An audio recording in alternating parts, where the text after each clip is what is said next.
Mga par, good afternoon. We have a visitor here from, where are you from, sir? I'm from the Netherlands. Netherlands. What's your name? My name is Marco. Marco, I'm from the city of The Hague, where Mr. Duterte is right now, and my city and the people in my city are very good taking care of him. Yes. Because we believe that he's a good guy, and we believe that justice will be right for him.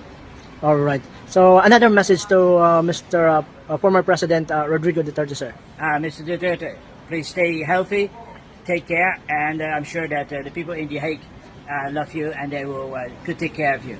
All right. Thank you very much, See sir. you back home soon.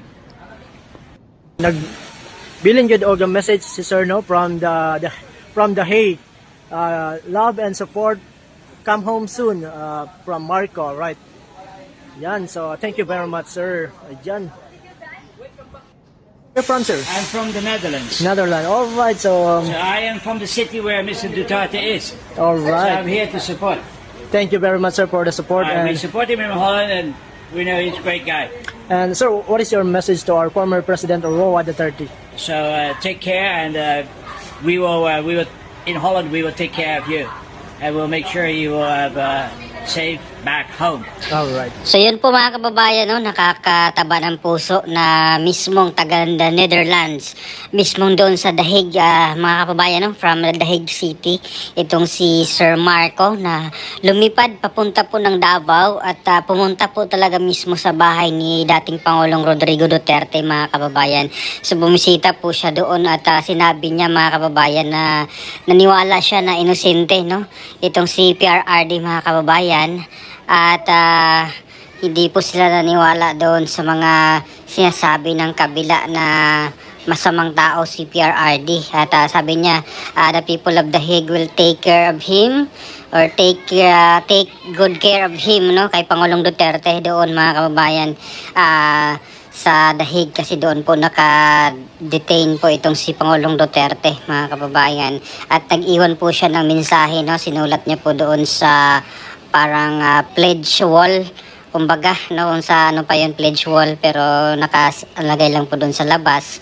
Kung sino po yung pwedeng mag-message, no, or mag-iwan ng message doon ay pwedeng isulat doon sa labas ng bahay ni PRRD, mga kababayan. At nandun po yung mga standee, no, ni PRRD sa labas ng bahay niya. Marami pong nagpa-picture, mga kababayan, no. Nagmiso lang tourist spot na po itong bahay ni PRRD kasi madami ang mga taong buwibisita galing ng iba't ibang lugar, no, sa Mindanao at sa buong Pilipinas. At ito nga po si Sir Marco ay galing pa po ng The Hague, Netherlands. At nakakatawa ng puso, mga kababayan, na mismong dayuhan ay pumunta sa bahay ni PRRD at nagpakita ng suporta at nag-iwan pa ng message, mga kababayan, na hindi po sila naniniwala at na sabi niya wish nila good health para kay PRRD at sa kanyang pag-uwi, no, dito sa Pilipinas, mga kababayan. So panoorin pa natin, mga kababayan, itong iba pang mga buwibisita doon sa bahay ni Pangulong Duterte, mga kababayan. So, tayong mga taga-India dito.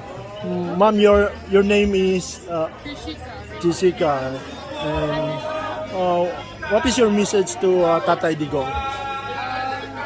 He safely comes back home. All the way from Manila, may mga bisita po tayo. Ito po sila, sir. Sir, maraming salamat po from Midworld. Ayan. So, kuha lang po na tayo ng video sa kanila, no? Ayan. So, all the way from Manila po sila. So, I think uuwi pa po to sila ng Manila, no? So, maraming salamat po sa pagbisita from Davao Midworld. Ayan. So unsa inyong na ba may grupo, sir? Opo. Unsa inyong Governor Generoso Multisectoral Association. Lugibsa, okay. So nangadto lang mo dire sir para sa suporta kay tatay, no? Wow, grabe. Pila mo kabuok nangadto dire, sir? 30. Grabe, no? 30 sila kabuok dire nangadto para lang sa pagsuporta kay Tatay Digong, no? So ipakita na ko sila na sila dire, oh. Mga kauban nila niya. So ayan. So sir, unsang oras mo nang lakaw dito sa kuan? Nagikan mi dito alas 2 sa hapon. Ay, Okay. panawad ko yung lagyo mo guling uban. Grabe, no? So lagyo kay sila gibiyayan para lang dire sa pagsuporta kay tatay, no? So sir, mabuhay po kayo. Daghang salamat, sir, sa pag-adto dire o pagsuporta kay tatay, no? Welcome po. Sige po, thank you. So, yun mga kababayan, no, may mga taga-India pa na pumunta sa bahay ni PRRD sa Davao. Ayun, grabe ang mga pumupunta doon. Hindi lang po taga Mindanao, mayroong taga Manila, may mga taga Davao Occidental, may mga taga Cotabato pa. Ayun, so talagang marami mga kababayan ang dumadayo, no. Talagang pumunta doon sa bahay ni PRRD mga kababayan. At kitang-kita naman po natin ang bahay ni PRRD na napakasimple lang mga kababayan. No? Parang bahay lang ng pangkaraniwan. Parang hindi talaga yung typical na bahay ng mga presidente. Kasi talagang ang bahay ng presidente mga kababayan kung nakikita natin talagang mansion yung mga bahay nila mga kababayan. Mas malaki pa nga ang bahay ng mayor no, kumpara sa bahay ni PRRD. Ayan, so alam na natin yung mga bahay ng mga politiko, no?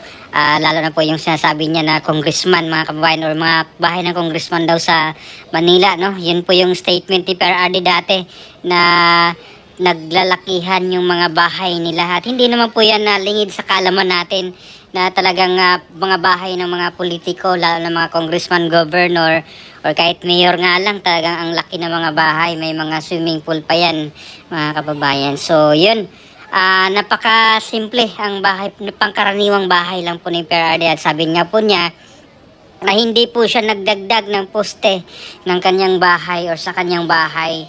Kaya talagang maraming mga tao ang naniwala at bilib na bilib dito kay PRRD na matinong politiko, matinong leader kasi siya yung example no, ng politikong hindi magnanakaw. Kasi kahit yung buhay niya ay ganoon pa rin, no? Kung ano po yung kanyang buhay noon bago po siya pumunta ng Malacanang, ay ganoon din naman po yung buhay niya pagkatapos niya doon sa Malacanang or pagkatapos ng kanyang termino bilang presidente ng Pilipinas. So, yun po mga kababayan, ano pong magiging opinion nyo dito po sa mga pangyayaring ito, lalo na doon sa Davao na dumagsa yung mga tao, hindi lang po mga Pilipino, kundi meron po mga foreigners ang buwibisita at nagpa-picture doon sa standee, no, or mga standee ni Pangulong Duterte na nakalagay doon sa labas ng bahay. Ayan, pang ilang ano na po ngayon, no? Isang buwan na mga kababayan, simula nang dinala po nila si PRRD doon po sa Dahig, Netherlands at tuloy-tuloy pa rin po ang dagsa ng mga tao doon na nagbantay sa bahay ni PRRD kasi may balita po noon na lumabas na i-raid daw po yung bahay ni PRRD at sa kanyang mga anak. Kaya yung mga supporters doon sa Davao lalo na ay talagang nandoon po sila nagbantay mga kababayan. Nag-ano pa nga yung iba doon, vigil talaga, talagang walang alisan yung mga tao doon sa labas ng bahay ni PRRD mga kababayan at maging doon pa sa iba pang mga bahay pa ng anak ni PRRD mga kababayan. So please comment down below. Ayan, maraming salamat at God bless po sa ating lahat.